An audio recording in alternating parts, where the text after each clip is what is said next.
कल्याणमन्दिरमुदारमवद्यभेदे भीताभयप्रदमनिन्दितमङ्घ्रिपद्मम् संसारसागरनिमज्जदशेषजन्तो पोतायमानमभिनम्य जिनेश्वरस्य यस्य स्वयं सुरगुरुर्ग्ररिमाम्बुराशेः स्तोत्रं सुविस्तृतमतिर्न विभुर्विधातुम् तीर्थेश्वरस्य कमठस्मयधूमकेतो तस्याहमेष किल संस्तवनं करिष्ये सामान्यतोऽपि तव वर्णयितुं स्वरूपा मस्मादृशाः कथमधीश भवन्त्यधीशा दृष्टोऽपि कौशिकशिशुर्यदि वा देवान्धो रूपं प्ररूपयति किं किल घर्मरश्मि मोहक्षयादनुभवन्नपि नाथमर्त्यो नूनं गुणान् गणयितुं न तव क्षमेत कल्पान्तवान्तपायसः प्रकटोऽपि यस्मात् मीयेत केन जलधिर्ननुरत्नराशिः अभ्युद्यतोऽस्मि तव नाथ जडाशयोऽपि कर्तुं स्तवं लसदसङ्ख्यगुणाकरस्य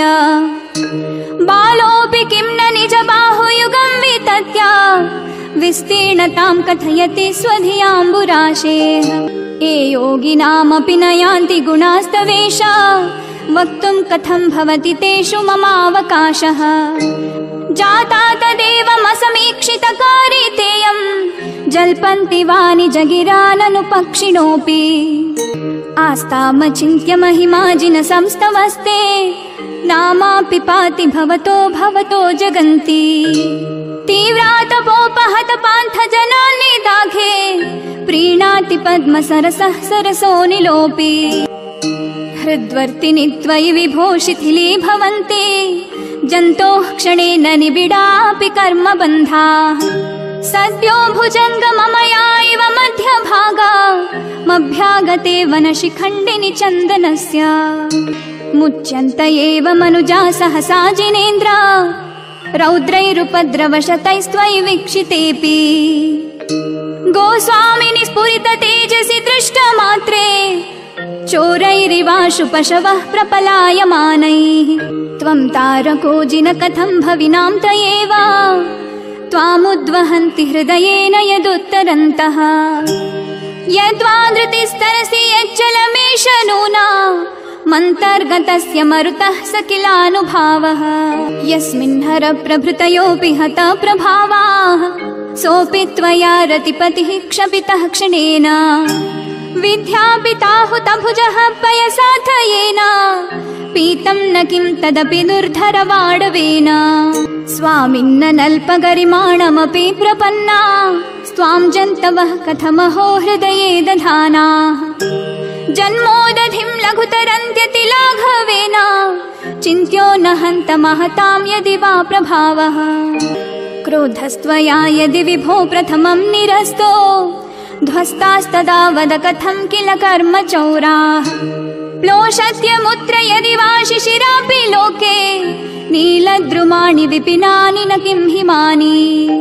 त्वां योगिनो जिन सदा परमात्मरूपा मन्वेषयन्ति हृदयाम्बुजकोशदेशे पूतस्य निर्मलरुचिर्यदि वा किमन्या दक्षस्य सम्भवपदं ननु कर्णिकायाः ध्यानाजिनेश भवतो भविनः क्षणेन देहं विहाय परमात्मदशां व्रजन्ति तीव्रानलादुपलभावमपास्य लोके चामीकरत्वमचिरादिवधातु भेदाः अन्तः सदैव जिनयस्य विभाव्यसे त्वं भव्यैः कथं तदपि नाशयसे शरीरम् एतस्त्वरूपमथ मध्य विवर्तिनो हि यद्विग्रहं प्रशमयन्ति महानुभावाः आत्मा मनीषिभिरयं त्वदभेदबुद्ध्या ध्यातो जिनेन्द्र भवतीह भवत्प्रभावः पानीयमप्यमृतमित्यनुचिन्त्यमानम् किं नामनो विषविकारमपाकरोति त्वामेव वीततमसं परवादिनोऽपि नूनं विभो हरिहराधिधिया प्रपन्नाः किं काचकामलिभिरीशसितोऽपि शङ्खो नो गृह्यते विविधवर्णविपर्ययेण धर्मोपदेशसमये सविधानुभावा दास्तां जनो भवति ते तरुरप्यशोकः अभ्युद्गते दिनपतौ समहीरुहोऽपि किं वा विबोधमुपयाति न जीवलोकः चित्रं विभो कथमवाग्मुखव्रन्तमेव विश्वक्पतत्य विरलासुरपुष्पवृष्टिः त्वद्गोचरे सुमनसां यदि वा मुनीषा गच्छन्ति नूनमथ एव हि बन्धनानि स्थाने गभीरहृदयो दधि सम्भवायाः पीयूषतां तव गिरः समुदीरयन्ति पीत्वा यतः परमसम्मदसङ्गभाजो भव्या व्रजन्ति तरसाप्यजरामरत्वम् स्वामिन् सुदूरमवनम्य समुत्पतं तो मन्ये वदन्ति शुचयः सुरचामरौघः यस्मै नतिं विदधते मुनिपुङ्गवाया ते नूनमूर्ध्वगतयः खलु शुद्धभावाः श्यामं गभीरगिरमुज्ज्वल हेमरत्ना सिंहासनस्थमिह भव्यशिखण्डिनस्त्वाम् आलोकयन्तिरभसेन नदन्तमुच्छैश्चामीकराद्रिशिरसेव नवाम्बुवाहम् उद्गच्छता तव क्षितिद्युतिमण्डलेन लुप्तच्छदच्छ विरशोकतरुब्रभूव सान्निध्यतोऽपि यदि वा तव वीतरागा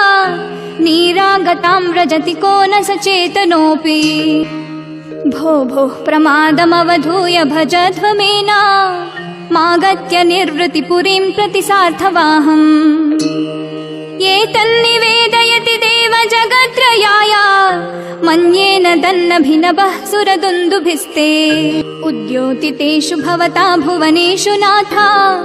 तारान्वितो विधुरयं विहताधिकारः मुक्ता कलापकलितोल्लसिता तपत्रा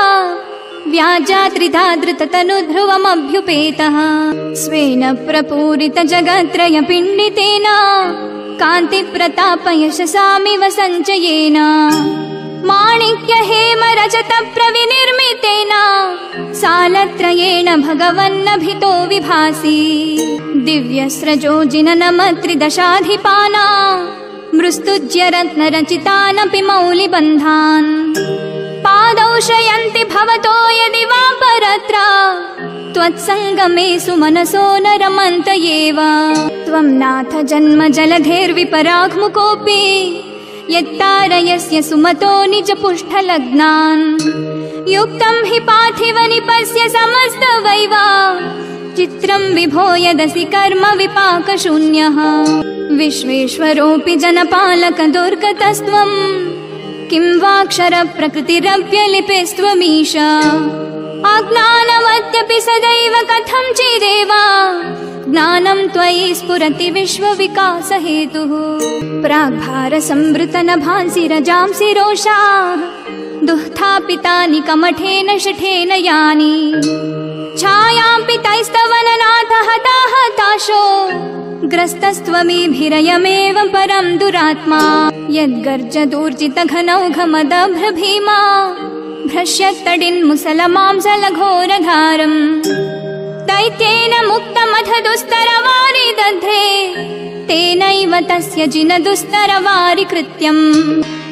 ध्वस्तोर्ध्वकेशविकृताकृतिमर्त्यमुण्डा प्रालम्बभृद्वयदवक्त्रविनिर्यदग्निः प्रेतव्रजः प्रतिभवन्तमपीडितो यः सोऽस्याभवत् प्रतिभवं भवदुःखहेतुः धन्यास्त एव भुवनाधिपये त्रिसन्ध्या माराधयन्ति विधिवद्विदुतान्यकृत्याः भक्त्योल्लसत्पुलकपक्ष्मलदेहदेशाः पादद्वयं तव विभो भुवि जन्मभाजः अस्मिन्न पारभववारिनिधौ मुनीषा मन्येन मे श्रवणगोचरतां गतोऽसि आकर्णिते तु तव गोत्र पवित्र मन्त्रे किं वा विपद्विषधरी सविधं समेति जन्मान्तरेऽपि तव पादयुगं न देवा मन्ये मया महितमीहितदान दक्षम् तेनेह जन्मनि मुनीश पराभवानां जातो निकेतनमहं मथिताशयानां नूनं न मोहतिमिरावृतलोचनेन पूर्वं विभो सकृदपि प्रविलोकितोऽसि मर्माविधो विधुरयन्ति हि मामनर्थाः प्रोद्यत् प्रबन्धगतयः कथमन्यथैते आकर्णितोऽपि महितोऽपि निरीक्षितोऽपि नूनं न चेतसि मया विधृतोऽसि भक्त्या जातोऽस्मि तेन जनबान्धव दुःखपात्रम् यस्मात् क्रियाः प्रतिफलन्ति न भावशून्याः त्वं नाथ दुःखि जनवत्सल हे शरण्या कारुण्य पुण्य वसते वशिनां वरेण्य भक्त्या न ते मयि महेश दयां विधाय दुःखाङ्कुरोद्धलन तत्परतां विधेहि निःसंख्यसार शरणं शरणं शरण्या मासाद्य साधितरिपु प्रथितावदातम् त्वत्पादपङ्कजमपि प्रणिधान वन्द्यो वन्द्योऽस्मि तद्भुवन पावनः हतोऽस्मि देवेन्द्र वन्द्य विदिताखिल वस्तुसारा संसार तारक विभो भुवनाधिनाथ त्रायस्व देव करुणाहृद मां पुनीः सीदन्तमद्य भयदव्यसनाम्बुराशेः यद्यस्ति नाथ भवदङ्घ्रिसरोरुहाणां भक्तेः फलं किमपि सन्तत सञ्चितायाः तन्मे त्वदेक शरणस्य शरण्य भूयाः स्वामित्वमेव भुवनेत्र भवान्तरेऽपि इत्थं समाहित धियो विधिवर्जिनेन्द्रा सान्द्रोल्लसत्पुलककं चुकिताङ्गभागाः त्वद्बिम्ब निर्मल मुखाम्बुज बद्ध लक्ष्या ये संस्तवं तव विभो रचयन्ति भव्या जननयन कुमुद चन्द्र प्रभास्वराः स्वर्ग संपदो भुक्त्वा ते विगलितमलनिचया अचिरान्मोक्षं प्रपद्यन्ते अचिरान्मोक्षं प्रपद्यन्ते अचिरान्मोक्षं प्रपद्यन्ते।